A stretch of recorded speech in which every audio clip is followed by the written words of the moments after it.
Hello, my lovelies, and welcome to Where the Road Rises, Law, Lessons, Legacy, with me, your host, Aishling Walsh. As you know, our show aims to light and guide senior viewers and those caring for them, parents, spouses, and those caring for, in the midst of it all, their stressed out selves. We tackle the legal, financial, and emotional challenges our seniors and their caregivers face. We are welcoming back today a great friend of Channel 4, Aishling Dalton-Kelly. She is President and CEO of Aishling Companion Home Care. Her life's work is caring for seniors, especially those with forms of dementia. She holds multiple certifications in senior and dementia care. Through the myriad organizations she chairs, she is actively involved in legislation that ensures integrity and high standards in the home services arena. She has pioneered several certified dementia training programs focusing on educating families, caregivers, providers, and the general public. And she is actually launching a new online training academy in January 2020. So we'll have her tell us all about that. Through her home care agency, she helps families create a plan that ensures the safety, maximum comfort, and quality of life for their loved ones as they age in place. So we are delighted, as always, to welcome Aishling. Thank you, Eileen. Pleasure to be here. Wonderful.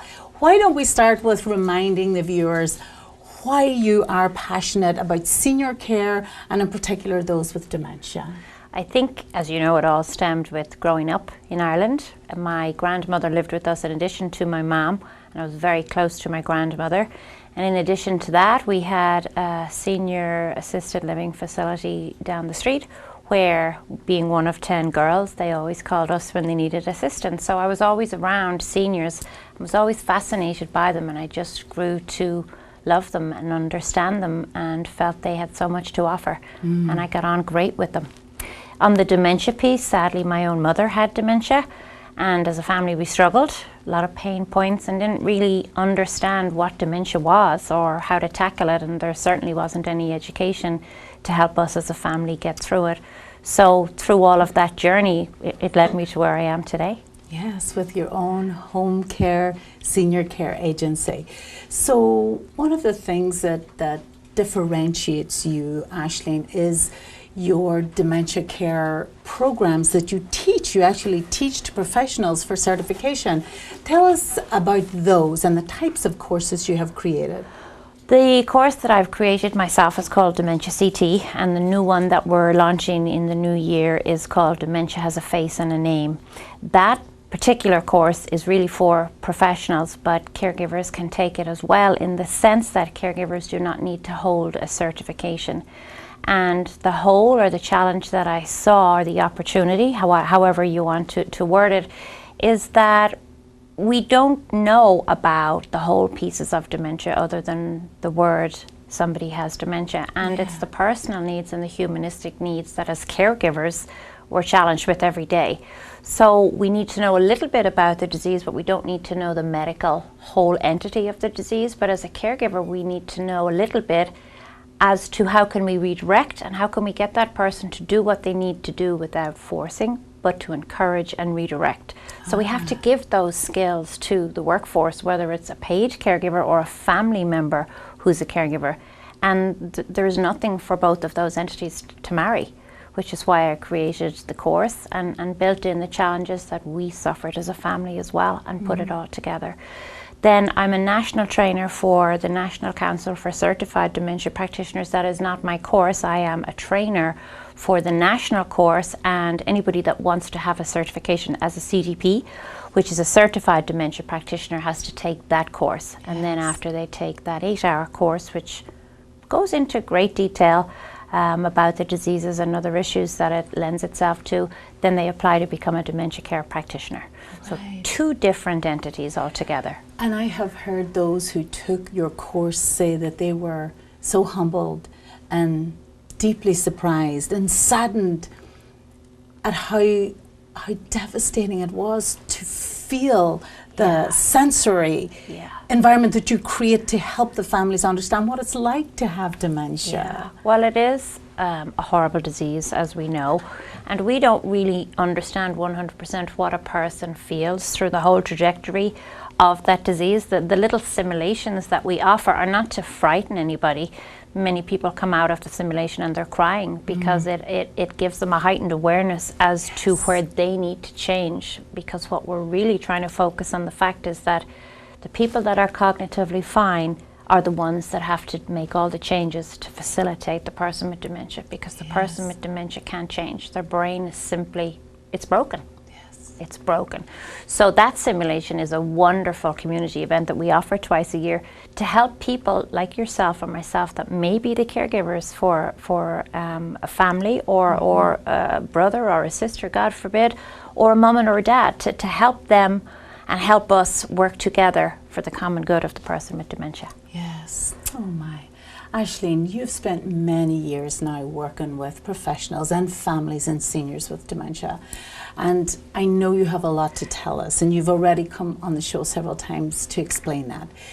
What we both also know is that story rather than facts is a great way to communicate lessons and education and understanding. So I was wondering if maybe you could take us through a few stories of the experiences that you've had with families and with seniors with dementia to give our viewers a better idea of what to do, what to avoid, and what to put in place that will make the experience as comfortable as possible for the families facing dementia. So how about maybe starting with a married couple? One gets dementia. Okay, so I did have a couple once, actually one of the very first couples that we took care of, and they were fellow Irishmen also. Beautiful, beautiful family, huge family support, which isn't always there in families, you know, that we take care of. However, one of the wife actually had dementia and the husband did not, and we were hired to take care of the wife who had the disease and was very resistant towards the disease and extremely resistant to having care in the house. So that's part and parcel of what goes on. But sadly enough, Eileen, the husband died before the wife died, and I often look back at that and wonder why. And I think that the stress of a cognitively fine husband watching the love of your life die a little bit every day in front of you, and the challenges and the stress that brings onto a family became a huge challenge. Now, what I will say for the family is they were highly organized. They all communicated together, they communicated with us, and we talked through everything, and they had a plan. And to that, I would encourage anybody today that is watching this show, that if you do have a family member, the key is to be ahead of what's coming, not after. And this family had everything in place, so it actually made that transition at the end of the life more comfortable, more ease for them to know that they did the right thing every single day leading up to that. And it made things at the end so much more complicated, which at the end of somebody's life, it's very stressful to begin with, and you have emotions that you need to work through without having to worry about all this other stuff. So they were super organized, and they really impressed me and helped me to guide other families because I took from what they had done. So it's never going to be easy. No. Losing, transitioning, losing capacity, but the better organizing planning that you have put in place, at least you take another part of a complication from that scenario. Definitely. So what about what we now call solo agers? There is an article in this month's AARP Excellent, focusing only on solo agers, those who do not have spouse, do not have children, and do not have that close connected family, you know, the big network. Yes, exactly. So do you have any stories about how they have planned, anything that can happen, will happen, any advice on planning for the solo ager? What have you seen happen? I could write a book. Some not so nice stories and some okay stories. I do have one particular person in mind. Now, when you mention, you know, one solo ager, I used to call him the officer and the gentleman because he was a gentleman and he was a Marine Corps officer. He didn't have any children. And what he did have was fabulous friends that he went to college with, and they created a bond, and for the remainder of his life they became his team. He surrounded himself with these folks who all became very educated professionals, and sadly he found out that he was on this journey through dementia, and he was a very learned man and took care of it straight away. Well, with his team members and his friends. One of his friends, in actual fact, was his attorney and ended up being his power of attorney through the whole thing at the end. But good for him that he had that team, and good for him that he was smart enough to be ahead of what we just spoke about, the curve, because it turned out that through all of the care that was provided, somebody came into his life that was targeting him for financial reasons for herself, and I call that the spanner thrown into the works. It threw us all because we didn't expect that to happen, nor did we see it coming, and that was quite the legal challenge for us as a home care agency to direct our caregivers on how to lead with this lady and how to step in and how not to step in. His attorneys at the end of the day had to provide an intervention to which he didn't understand what he was doing wrong, and he didn't understand the threat. And from there, to protect him, his team actually had to take guardianship. So his friend, his college buddy from friend, ended up being his legal guardian, in which case we had to get a barring order against this particular lady who sought him out, knowing that he had a form of dementia. So she preyed on his finances and could have wiped him out completely. For us, we were very appalled by what happened, but sadly, Eileen, it happens more than people know and realize. And in that case, when you have somebody like him who's a solo ager, you've got to have resources that are looking out for him. Yeah, so he put a plan in place, put the right people in place, knowing that he was going to have challenges, but who were there then to come in and prevent somebody exploiting him and his resources, because at that point he was probably seduced by the caregiver. He no longer had the capacity to realize this person was not there for his best. And it wasn't in his plan when he knew he had dementia. He didn't plan on this happening. This was a whole other piece that you couldn't make up if you tried. It was, in reality, he was preyed upon because this particular lady knew he had this disease, and she knew that he was quite wealthy, and in she came. And viewers, in January actually we're going to have Lynn Lionhood come on and talk about senior scams, what to look out for, what's going to be on the telephone, who's going to come knocking on your door. And one of the things she talks about is romantic scams and how easy, especially for those seniors who proudly have gotten themselves online to be able to talk to family members, their grandchildren in Australia, and now suddenly find themselves targeted, and suddenly they've spent 10, 20, 30, 40,000 before people realize, or they themselves realize, that this is a romantic scam. So we will have that for you in January. Aishling, a lot of the caregivers we see, of course, are selfless, devoted, wonderful angels to their family member. But that abuse by a caregiver is a real danger. Have you seen any other circumstances where... We have. It's a lot more prevalent again, Eileen, than people think. And when we say caregiver, we want to clarify that paid caregivers can be the abusers as well. The protection of hiring a licensed agency helps you because you have insurance. But sadly, to report that most abuse comes from non-paid caregivers, which are family members. And yes, we have seen that where we have worked in the home with families as the licensed entity providing care, and we have witnessed family members steal from their mum and their dad and write checks and things of that nature, take the treasures out of the house and things of that nature, and leave them destitute with no money, to where they have become wards of the state. I have seen that twice, sadly, in the 8 years that I've been in business. Powerless? We Aishling, are. Yes, because that's not what you're hired to do, is to kind of police family members. No, we can report it. We are mandated reporters.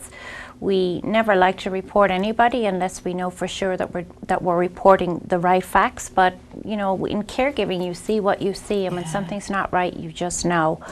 signing checkbooks for items that you're not purchasing for the senior would definitely be a very big telltale sign of there's abuse going on here.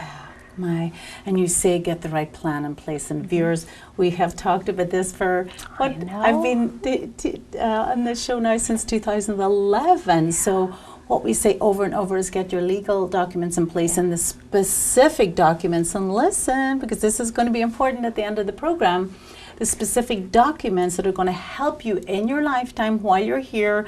If you get some form of dementia, first your power of attorney for finance, power of attorney for healthcare, and of course a trust. A will is important, but that's for after death. The trust, power of attorney for finance, power of attorney for healthcare, end of life instructions. These are wonderful guides, and they're going to make sure that you can avoid these kinds of abuses that Aishling has alluded to. So Aishling, why don't you tell us a little bit more about your exciting new website and your upcoming course that you're going to have in January? I'd be delighted to.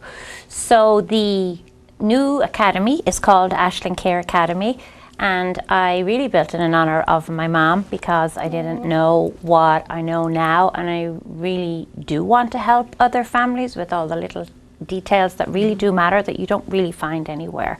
So it's very much interactional and hands-on, and that's the course that I want to deliver, both in person or online. And then the new course, Dementia Has a Face and a Name, that was called after my mother because I think I told you this story before, that I arrived home one day and knocked on the door, and she answered the door and looked at me, and I said, "Mom, I'm home." And she looked at me and she said, "I know your face, but I don't know your name, but I know you're mine." So that all came to fruition for me, that I couldn't understand it. My mother couldn't remember my name. And then I started digging deeper and deeper and thought there has to be a way to help people work around that. As a child and your baby, I'm her baby, her youngest of 10, how could she not know my name? So it stirred a lot of emotions and hurt and guilt and all sorts of other things that I didn't know how to deal with. And I thought, if I'm feeling this, there's other families feeling the same thing. So let me drill down and figure out how I can help them understand what this trajectory shows and how they can work their way through it.